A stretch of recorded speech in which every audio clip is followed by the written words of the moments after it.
please let me know in the chat box if you can hear me and if you can also see our video in the AV pod.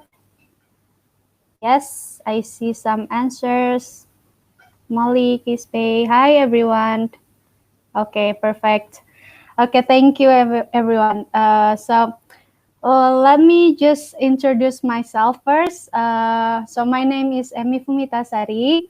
I'm the student counselor for Nuffic Neso Indonesia.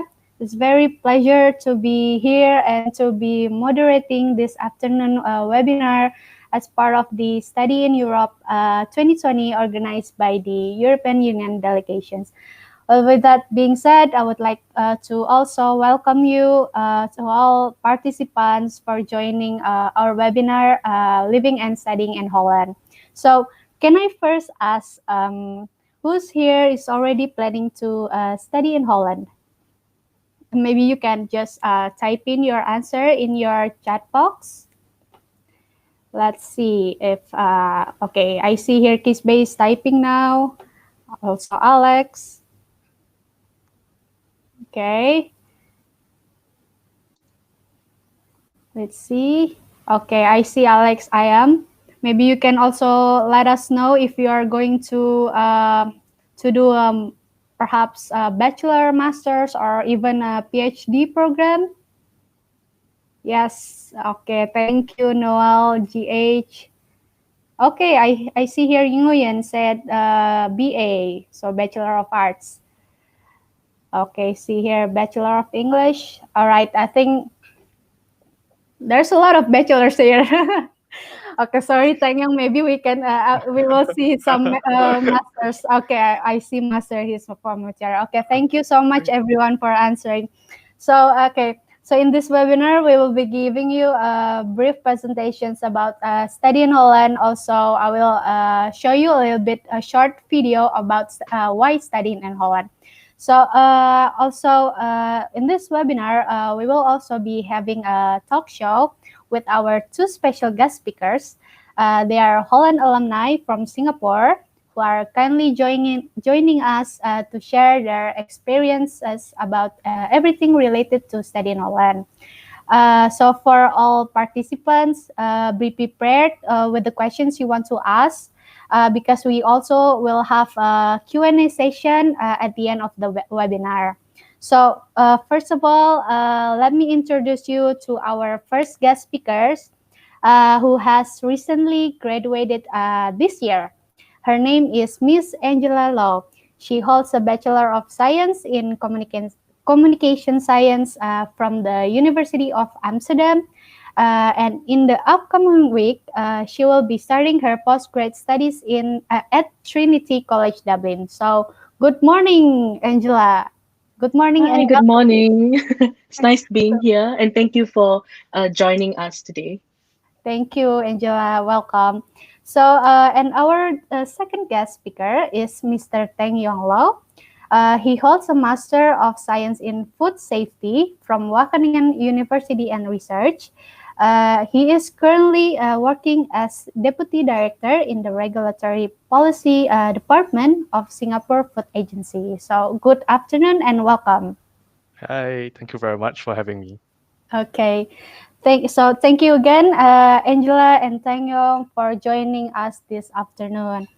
Now, before we start the main program of this webinar, like I said, I will going to show you a video about study in Holland.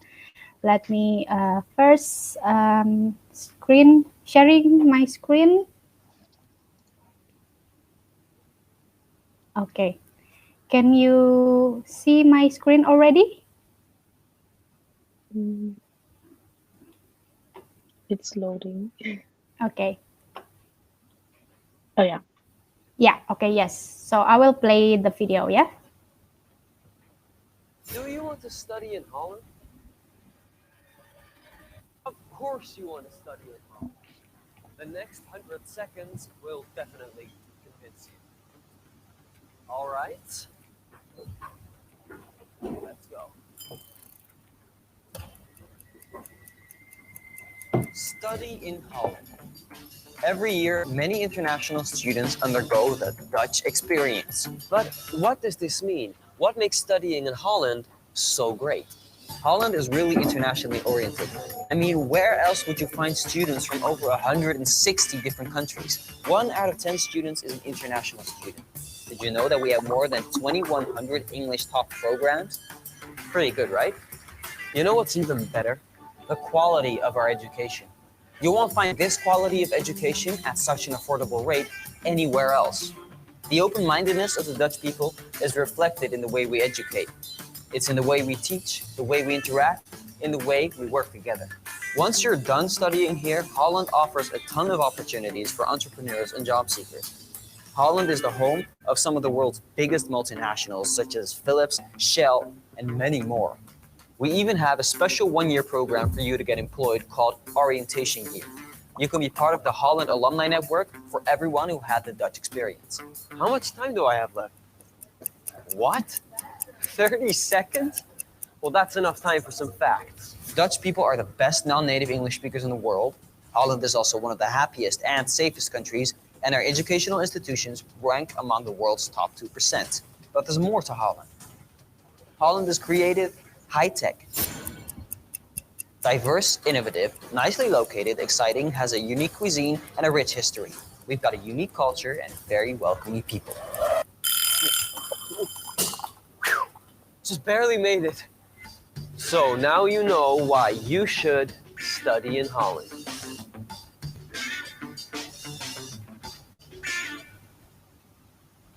All right. So that's just a short, brief video of why you should study in Holland. So there's a lot of reasons, yeah. Okay. Let me share again my presentation. I'm going to start my presentation. Okay. So first of all, I would like to introduce Nuffic. So what is Novik actually? Novik is an independent non-profit Dutch organization based in The Hague, the Netherlands. It supports internationalization for higher education, research, and professional education in the Netherlands and abroad.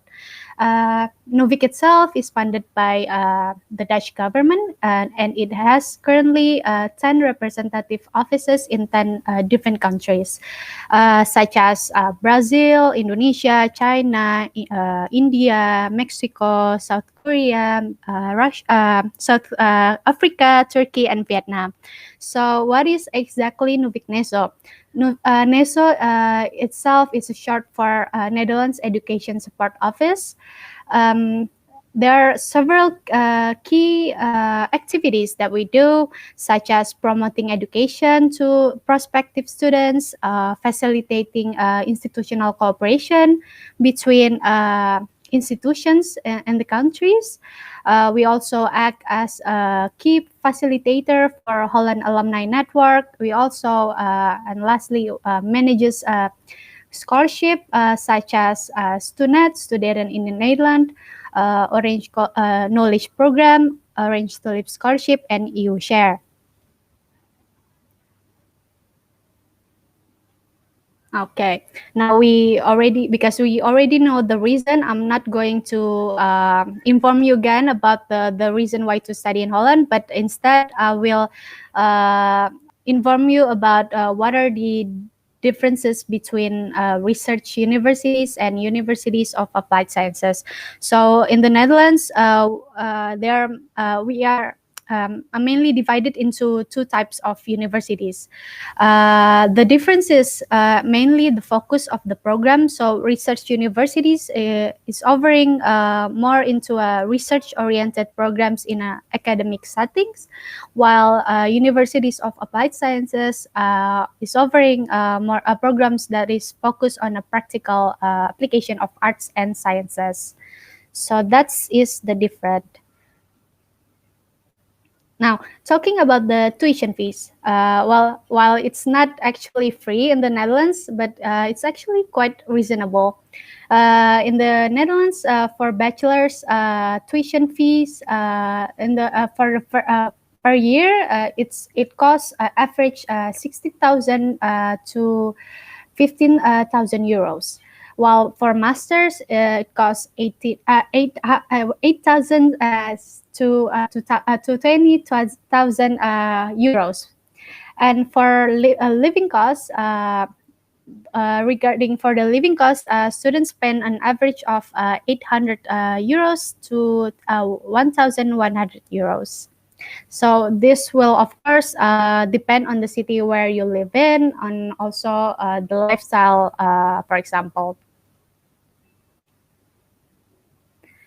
Okay, so while studying, it's also possible for international students to work. So you do need a work permit while working in the Netherlands, because it is mandatory for your employer to apply for a working permit. Is it actually free? And there's another requirements that you need to keep in mind, that you can only work for a maximum of 16 hours per week. But do not worry, during the summertime or in the holidays, you will be able to work full time. So, and then after that, while finishing your studies, you can also apply for an orientation year visa, where you can work for up to 12 months. So this is a visa where you can just search for a job, or even starting your own business. So that's the opportunities that you will have. Next, okay. So when it comes to financing your studies, there are several options to choose from. For example, self-funding, or also applying a scholarship. So here are some highlighted scholarships that is offered by Dutch government and Dutch universities. For example, there's student in Netherlands. It is offered especially for Indonesian nationalities. Also, there's a Orange Knowledge Program, Holland Scholarship, and Orange Tulip Scholarship. So depending on the which scholarship you are eligible for, you may receive a full scholarship or partial. For more information, you can also go to studyinholland.nl. Now that you already know the reasons and how much tuition fee you need to pay, and the scholarships that are available for you, the main steps that you have to do to apply for a study program in the Netherlands is first to visit the study finder website. So in this website, you can search around 2,000 English taught programs available in the Netherlands. And then once you know which study programs you are going to apply, you can visit the university's website, where you will find all of the information about the programs and as well as the requirements. After that, you need to fill in an application form via StudyLink and complete all documents required, and then submit them to university within the application deadlines. And lastly, once once you are going through all of the registration and selection process, you will get a letter of acceptance or admission letter if you are accepted by the university. If you, for example, would like to pursue PhD, it is possible, but it's actually a little bit different from other countries, because PhD in the Netherlands is not regarded as a study program. It's actually it's a more of more a research program, and often in paid employment, and it normally will run 4 years a minimum, where you do a research or writing a dissertation. So PhD itself is offered in 13 research universities, and you can visit those websites in the slides, where you can find all of the positions for the PhD.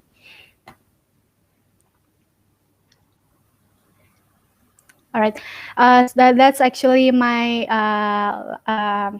last slide. So if you like to know more about study in Holland, you can always visit our website stated in the slide and social media or contact us. Thank you. Okay. So all right. So it is actually the moment we've all been waiting for. It's the talk show. So Angela and Teng, I would like to invite you again for now, I will ask you, maybe first of all, about your study program. So why did you actually, how did you decide your study program, and why did you choose that particular study? Maybe I can start with Teng. Oh, sure. I thought we would do Angela first, but it's okay. Yeah. So actually, I found out about the Masters of Science program in Food Safety by Wageningen through a friend after I started working, and I realized that within the ASEAN region, many people who were in the area of food safety actually graduated from this particular program. So back then, I was thinking of furthering my studies, and I shortlisted either Cornell or Wageningen. And I think really the reason that made me choose the Netherlands is really because I saw that there were many of the people in the field were actually coming from the Netherlands, and I thought that was a good place for me to go and grow. Okay, thank you very much for your answer. Can we go to Angela? Yeah, sure. I did a diploma in mass communication at Yam Poly. So for me, I really wanted to continue in communication. But since I have the practical side kind of done, I wanted to look more into research and to look into more theory and academia so that I could have like the best of both worlds. I chose my course and my university because the University of Amsterdam is actually ranked the number one communication science course in the world for 3 years running. So because of that, I have a lot of very good communication scientists who are my lecturers, guest speakers who come and talk to us about what's happening right now in the field. They're doing cutting edge research, and I was able to really get a lot of, I guess, first-hand information, and that's also the reason why I chose the Netherlands, my school, and my course. Okay, so that's the two answers. Very interesting. Why very different people like to choose to study in the Netherlands. So okay, for my second questions, I would like to ask. So did you apply your university application by yourself or through a university representative or agency? Okay, maybe we can go first with Angela. Yeah, I did it by myself. I felt that the application process was easy enough and was quite straightforward. So I didn't have a lot of difficulties with application. Okay, how about you, Tang Yong? Yeah, same here. I applied directly with the university, and I think it was quite a smooth sailing process. Wasn't too complicated at all. Yeah. Okay, so yeah, for those all the participants who like to study in Holland, you don't have to worry because applying yourself is also easy, yeah, you can say. So about financing your study, so how did you finance your study? Like, did you apply for a scholarship, or for example, or a loan? And if it's yes, could you also share what kind of loan or scholarship did you apply for? Maybe we can start with Teng Yong. Right. So I was very lucky that my company that I was working for sponsored the studies. So I didn't have a scholarship, but it was sponsored by the company. Okay. And how about you, Angela? And for me, I actually did like a bank loan for my tuition fees, and the bank loan kind of interest was reasonable enough for my parents and I, but for like day-to-day expenses, it was self-funding. Yeah. Okay, great. Now about education system in the Netherlands, how is it different compared to Singapore? Maybe Angela would like to go first. I mean, I can only compare from like my poly experience and I guess my secondary school and primary school. I think it's a lot less formal. So instead of saying like Mr. something, Mrs. something, we just call them by their first names. And we have a lot of, I guess, societies, but the difference is that it's very, you kind of have to put it on yourself to be engaged in all these like activities. It's yeah, I would say a lot of self-directed learning as well. So if you didn't submit your homework, or if you didn't come up for didn't turn up for the exams, then you just have to kind of bear the consequences. No one will email you and be like, hey, I realized that you didn't submit this, can you do this now? And I think that but to be honest, it is not as stressful as Singapore. I think I had a very good balance between my social life and my study life, and I was also able to be very active in a student association as well. Yeah. Okay.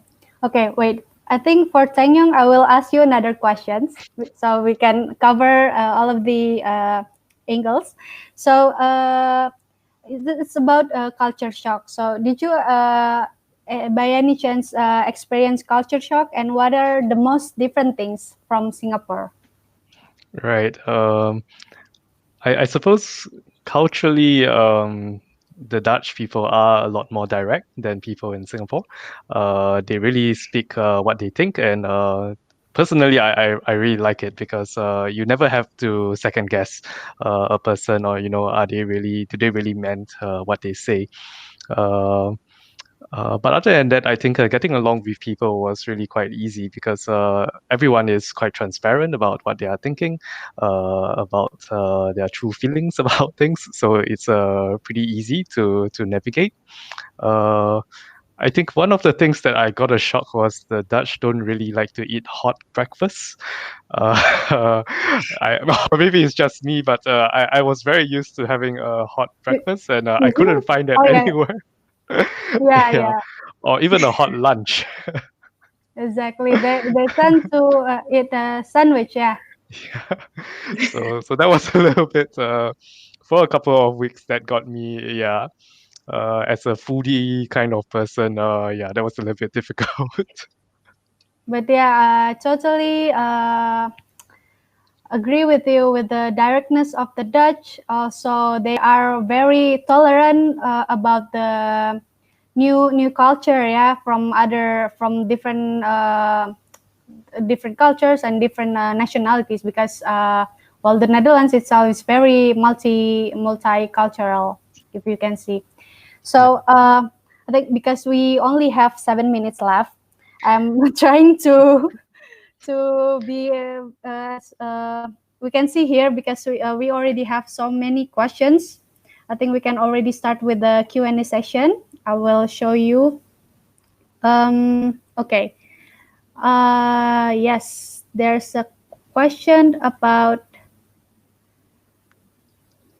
okay, here from Melinda.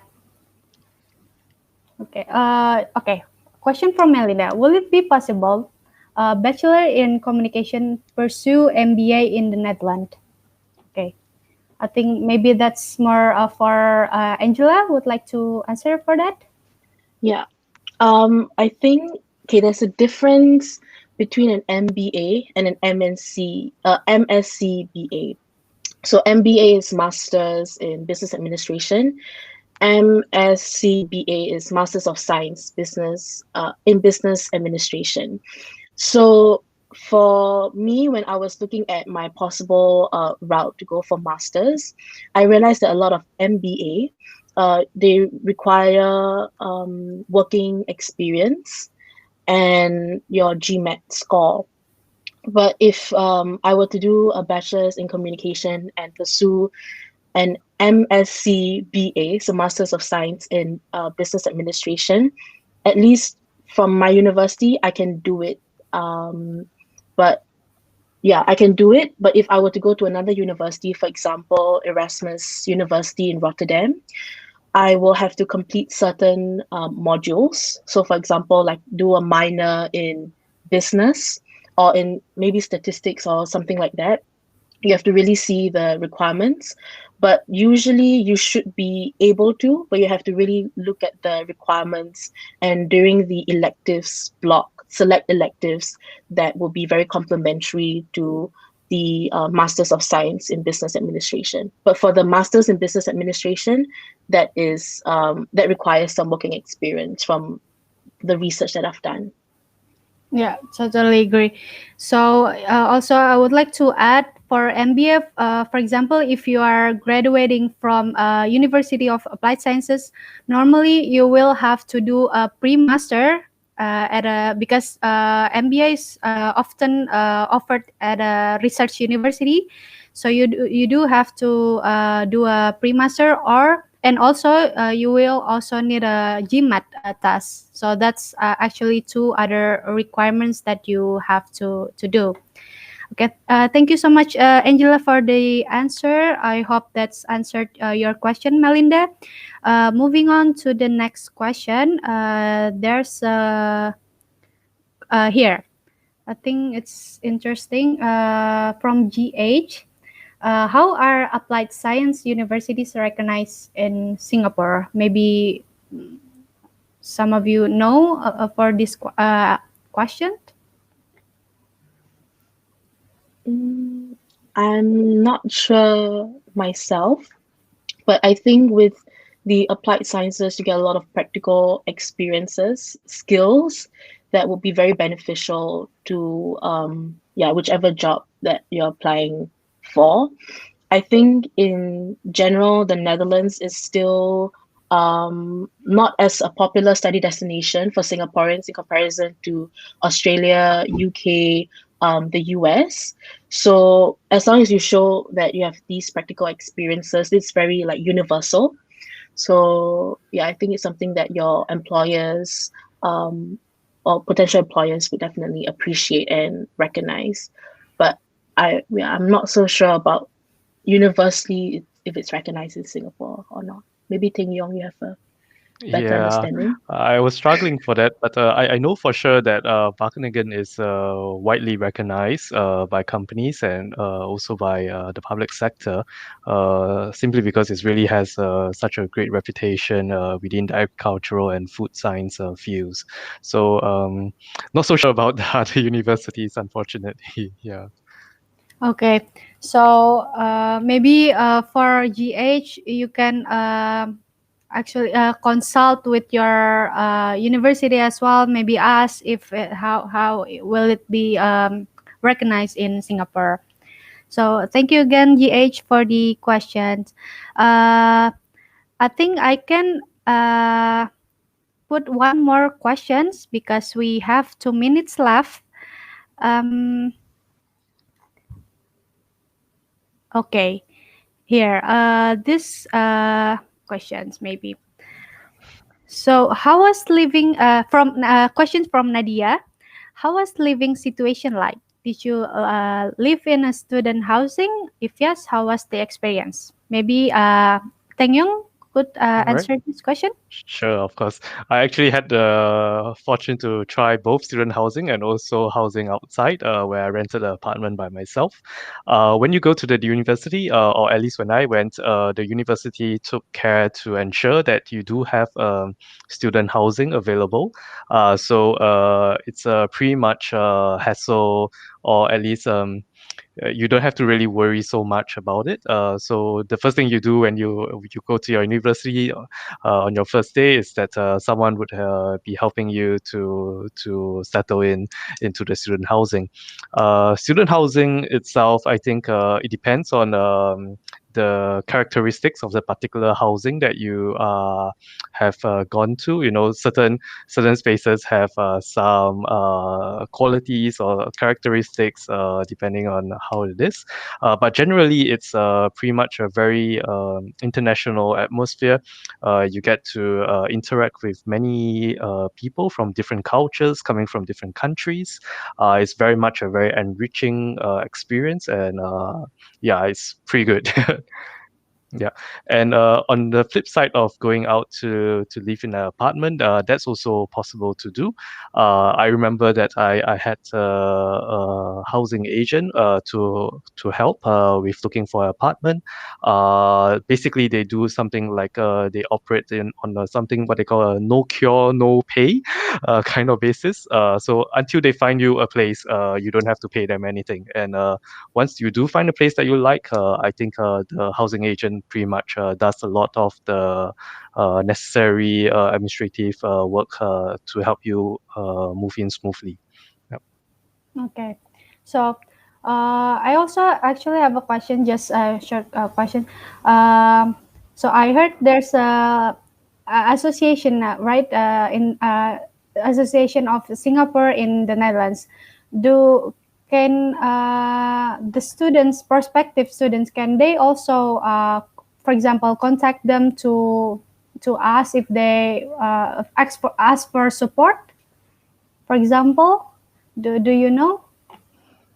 From what I know, the support would usually be from the community. So then if you join the Facebook group, then you ask, "Hi, I'm thinking of going to the Netherlands to study.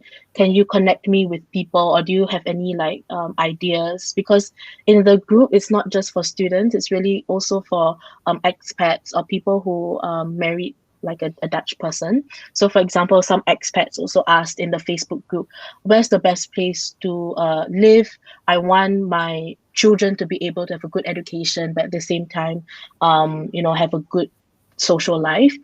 Things like that. So the community is very open and helpful, but it's mostly based on their experience and not really like from an official source, I would say. Yeah. Okay. Yeah. Thank you so much. There is a Facebook page. mhm. Yeah. Yeah. Okay. Maybe if you like, you can also type in your the name of association. So those would like to ask for support, they can also contact them via Yeah. their social media, for example. Yeah. All right. Thank you so much, Angela Lo and Teng Yong Lo, for your time. Unfortunately, we have come to the end of this webinar. But yeah, thank you very much for your time and sharing a very informative and interesting experiences. And of course, for the audiences who have been very actively participating and asking their questions via the chat box. We do hope that all the information shared could also help you with planning and also preparing for your study plan in the Netherlands. For questions that haven't been answered, or those who would like to find out more information about study in Holland, you can also don't forget to visit us through the Study in Europe website, or visit the studyinholland.nl website, where you can also search all of the information related to study in Holland. Yeah, I think that's it for me. So thank you again, everyone, for joining us, and have a nice weekend. Bye-bye. All right. Thank you. Bye bye. Bye.